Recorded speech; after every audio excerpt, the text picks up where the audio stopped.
Prime Minister Boris Johnson said England's virus rules would ease next week. The Caribbean is suffering its steepest known case rise of the pandemic, the WHO says. Starbucks said it would no longer require its employees to be vaccinated. Get the latest updates here, as well as maps and a vaccine tracker. The Biden administration announced today that it was making 400 million non-surgical N95 masks available, free of charge, at community health centers and retail pharmacies across the U.S. The move comes just days after the CDC updated its mask guidance to acknowledge that cloth masks do not offer N95 respirators, so named because they can filter out 95% of all airborne particles when used correctly, offer the highest level of protection. According to the CC, the White House said that the government would begin shipping N95 masks to pharmacies and health centers at the end of this week. The program should be fully up and running by early February. The masks will come from the Strategic National Stockpile, the nation's emergency reserve.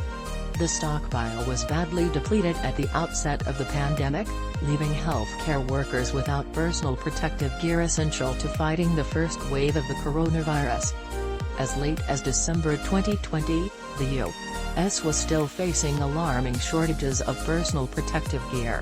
The Biden administration promised to correct those deficiencies. The stockpile now has 737 million N95 masks, according to officials, and the government is soliciting proposals from companies that have the ability to surge production to 141 million N95 masks per month in a crisis. They would also maintain manufacturing at a lower rate when demand is lower, so that the nation would never again be caught short in a public health emergency, officials said. My colleague Rebecca Robbins has been writing about COVID-19 vaccines and treatments for the past year. So when her vaccinated, 73-year-old mother tested positive for the virus last week, she set out to find one of two treatments, GlaxoSmithKline's antibody infusion or Pfizer's antiviral pills, known as Paxlovid. What followed, Rebecca wrote, was a frustrating 7-hour odyssey that would show me there was a lot I didn't grasp. Demand for the drugs is surging as Omicron cases increase, but supplies have been scarce.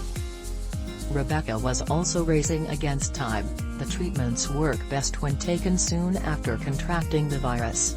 Many of the pharmacies near Rebecca's mother in Santa Barbara, California, didn't have the pills or had run out of them.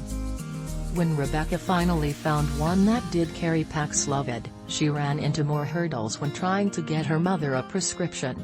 Her mother's doctor's office didn't prescribe the pill, and besides, they said, they would need to see her in person.